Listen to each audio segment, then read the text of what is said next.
जय हिंद विद्यार्थी मित्रों, आज આપણે એમકોમ સેમેસ્ટર 4 માં ઇન્ટરનેશનલ એકાઉન્ટિંગમાં તમારી જે ચેપ્ટર છે ચલણ હુંડિયામણ દર માટેની હિસાબી પદ્ધતિ ફોરેક્સ એકાઉન્ટિંગ સહિત, તો આજે આપણે આ ચેપ્ટરની શરૂઆત કરવાના છીએ।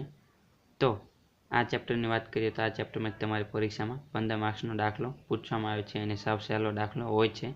મોસ્ટલી આપણે વાત કરીએ તો આ ચેપ્ટરમાં તમારે 2 થી 3 રીતના દાખલા પરીક્ષામાં પૂછવામાં આવતા હોય છે। तो ते 2 થી 3 રીતના દાખલાનું સોલ્યુશન આપણે કરાવી દઈશું, જેથી તમને કોઈ પણ રીતનો દાખલો પરીક્ષામાં પૂછવામાં આવે તો તમને તે આવડે। તો આજે આપણે આ ચેપ્ટરનો જે દાખલો 2018માં પૂછવામાં આવેલો છે,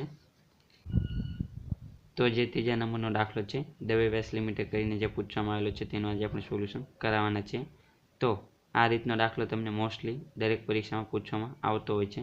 તો આ દાખલો આપણે જોઈએ ક્યારે પૂછાણો તો 2019માં તમને ચાંદ લિમિટેડ કરીને જે દાખલો પૂછવામાં આવ્યો હતો તે આ રીતનો હતો। ત્યાર પછી આ જ રીતનો દાખલો 2020માં પણ તમને પૂછવામાં આવેલો છે LM લિમિટેડ કરીને। ત્યાર પછી 2022માં સલોની લિમિટેડ કરીને પણ આ જ રીતનો દાખલો બેઠો પૂછવામાં આવેલો છે। ફક્ત રકમમાં ફેરફાર છે, બાકી તમારે તેની આમ નોંધ તો આ જ પેટર્નમાં આ જ રીતે કરવાની છે, ફક્ત રકમ બદલાવાની છે, અન્ય કોઈ ગણતરી કરવાની નથી।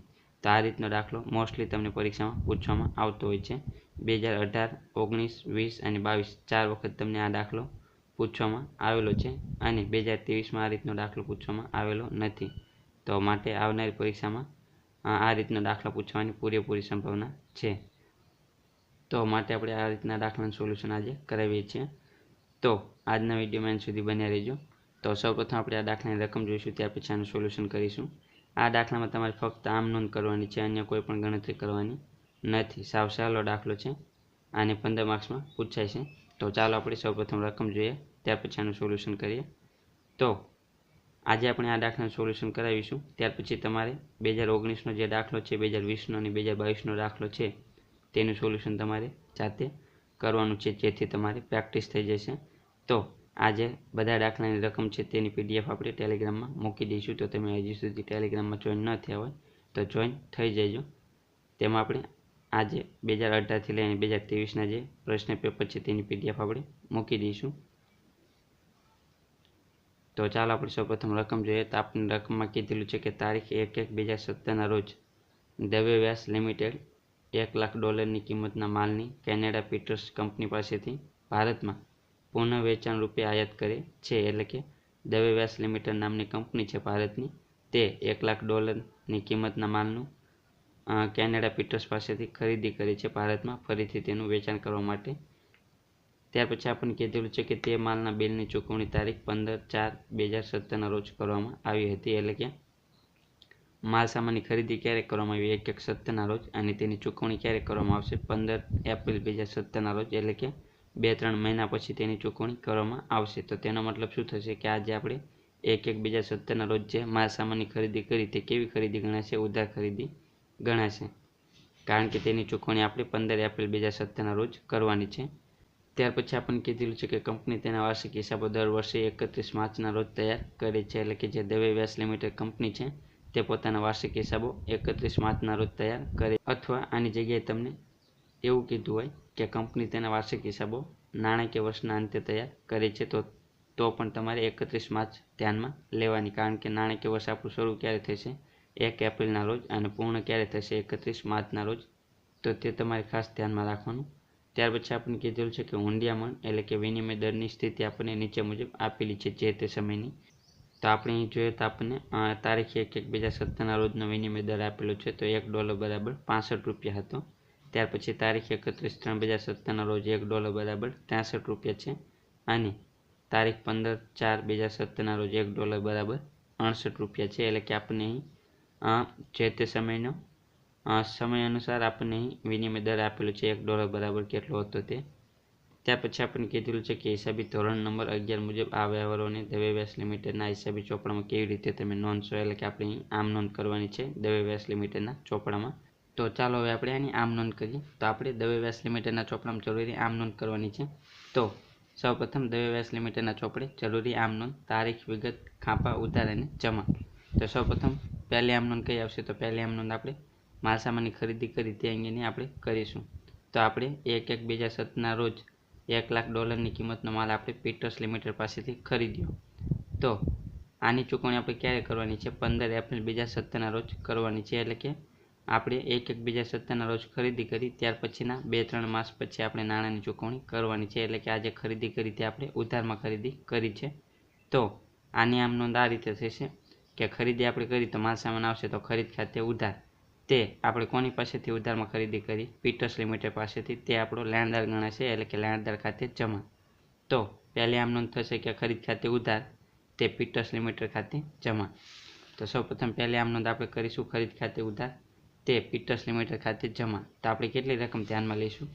તો આપણે જે તારીખે ખરીદી કરી તે તારીખનો વિનિમય દર ધ્યાનમાં લેવાનો. તો 1/1/2017ના રોજ આપણે ખરીદી કરી તો તે તારીખનો વિનિમય દર આપણે કેટલો છે? $1 બરાબર 65 રૂપિયા. તો આ આપણે ધ્યાનમાં લઈશું. તો કેટલા ડોલરની આપણે ખરીદી કરી? $1,00,000ની ખરીદી કરી. તો $1,00,000 ગુણ્યા 65 એટલે કે ટોટલ 65 લાખ રૂપિયાની આપણે માલ સામાનની ખરીદી કરી. તો તે આપણે ધ્યાનમાં લઈશું. તો અહીં રકમ આવશે 65 લાખ રૂપિયા. એટલે કે ખરીદ ખાતે ઉધાર 65 લાખ રૂપિયા, તે પીટર્સ લિમિટેડ ખાતે જમા 65 લાખ રૂપિયા. તો ઇંગ્લિશ મીડિયમવાળા માટે આ આમ નોંધ આ રીતે થશે: purchase account debit to Peters limited credit. ત્યાર પછી આપણે બાબત જે લખવાની છે. તો બાબત જે કઈ રીતે લખશું? તો આપણે જે માલ સામાન ખરીદી કરી, આયાત કર્યો, તે જ લખવાનું છે કે કેનેડા પીટર્સ લિમિટેડ પાસેથી માલ સામાનની ખરીદી અથવા તો માલ સામાન આયાત કર્યો તેના. તો આ આપણી બાબત જે થશે. તો આ થશે પહેલી આમ નોંધ. ત્યાર પછી બીજી આમ નોંધ. તો બીજી આમ નોંધ કઈ થશે? તો બીજી આમ નોંધ આપણે અહીં વાર્ષિક હિસાબો માટેની કરવાની થશે. આપણને અહીં કીધેલું છે કે વાર્ષિક હિસાબો દર વર્ષે કંપની ક્યારે તૈયાર કરે છે? 31 માર્ચના રોજ. તો આપણે અહીં નાણાંની ચૂકવણી ક્યારે કરવાની છે? 15 એપ્રિલના રોજ કરવાની છે. પરંતુ તે પહેલાં આપણા વાર્ષિક હિસાબો તૈયાર થશે કંપનીના દવે વ્યાસ લિમિટેડના.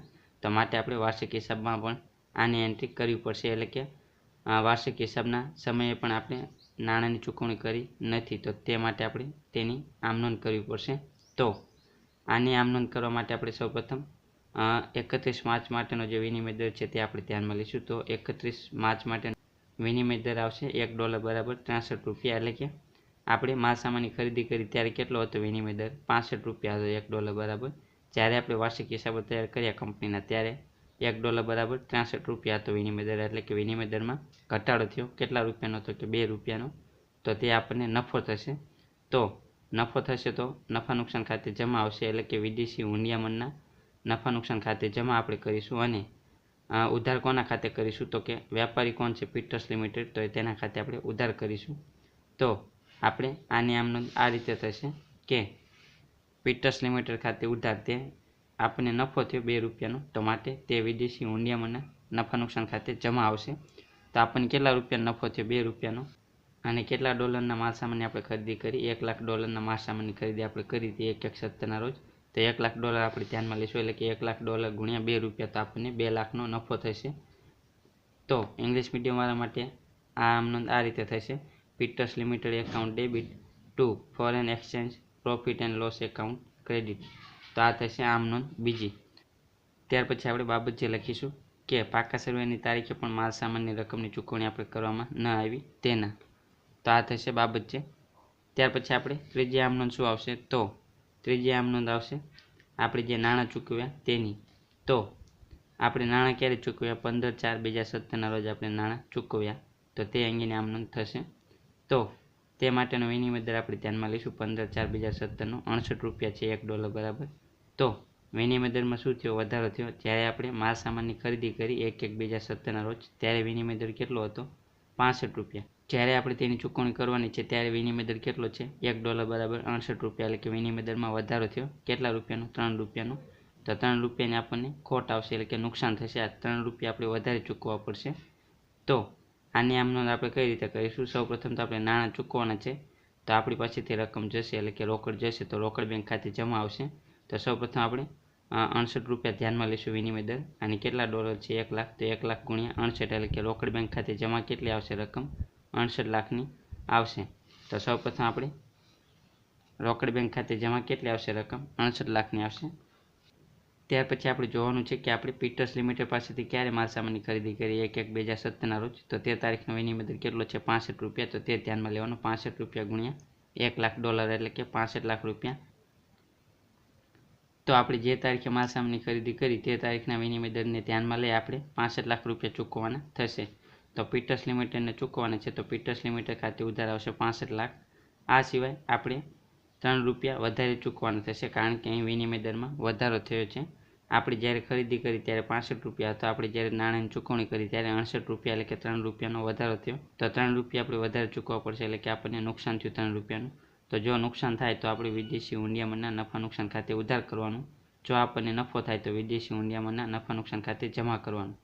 તો આપણે અહીં નુકસાન થશે ₹3નું, તો ₹3 ગુણ્યા $1 લાખ એટલે કે 3 લાખનું આપણને નુકસાન થશે. તો નુકસાન થાય તો ઉધાર આવશે વિદેશી હુંડિયામણના નફા નુકસાન ખાતે ઉધાર ₹3 લાખ.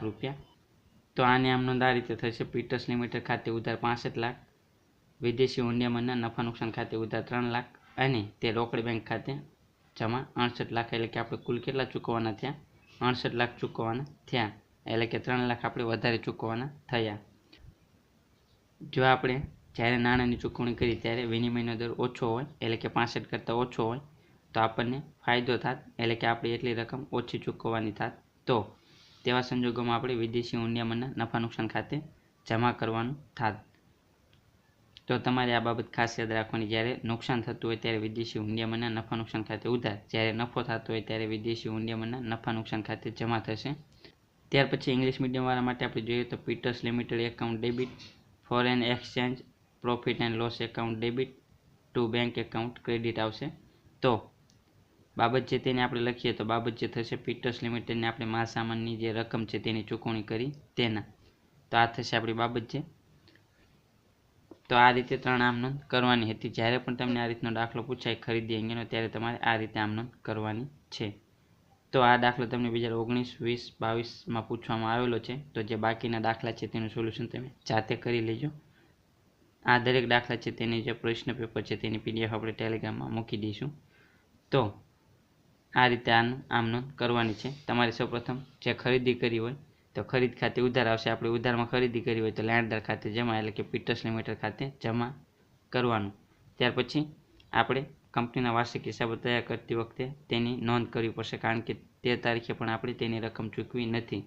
તો આપણે જોવાનું કે વિનિમય દરમાં ઘટાડો થયો કે વધારો. ઘટાડો થયો તો આપણને નફો થશે, તો વિદેશી હુંડિયામણના નાનું ખાતે જમા આવશે. જો નુકસાન થાય તો વિદેશી હુંડિયામણના નાનું ખાતે ઉધાર કરવાનું. તો અહીં આપણને નફો થાય છે, તો માટે અહીં આપણે વિદેશી હુંડિયામણના નાનું ખાતે જમા કરવાનું. અને જે વ્યાપારી હોય, એટલે કે જે પીટર્સ કંપની લિમિટેડ પાસેથી આપણે માલ સામાન ખરીદ્યો તે ઉધાર કરવાનું. તો આ થશે જ્યારે કંપનીનો વાર્ષિક હિસાબ તૈયાર કરવામાં આવે ત્યારની આમ નોંધ. ત્યાર પછી લાસ્ટ જ્યારે આપણે નાણાં ચૂકવી ત્યારે, તો નાણાં ચૂકવીશું તો રોકડ બેંક જશે, તો રોકડ બેંક ખાતે જમા આવશે. અને કોને ચૂકવીશું? તો જેની પાસેથી આપણે ખરીદી કરી હોય તેને ચૂકવાના છે, તો તેના ખાતે ઉધાર કરવાનું. આ સિવાય આપણે જોવાનું કે આપણને નફો થાય છે કે નુકસાન, એટલે કે આપણે વિનિમય તફાવત જોવાનું કે જે તારીખે માલ સામાન ખરીદી કરી ત્યારે કેટલો હતો અને જે તારીખે આપણે નાણાંની ચૂકવણી કરીએ ત્યારે કેટલો હતો. જો વધુ હોય વિનિમયનો દર તો આપણને નુકસાન થશે, કારણ કે આપણે વધુ ચૂકવવું પડશે. અને જો ઓછું હોય તો આપણને ફાયદો થશે. તો વધુ હોય તો આપણે વિદેશી હુંડિયામણના નાનું ખાતે ઉધાર કરવાનું, અને જો ઓછું હોય તો આપણે વિદેશી હુંડિયામણના નાનું ખાતે જમા કરવાનું, એટલે કે આપણને ફાયદો થતો હોય તો જમા થશે. તો આ રીતે આમ નોંધ કરવાની છે. તો આ દાખલાનું સોલ્યુશન અહીં પૂરું થાય છે. નેક્સ્ટ વિડીયોમાં બીજી રીતનો જે દાખલો છે તેનું સોલ્યુશન કરાવીશું.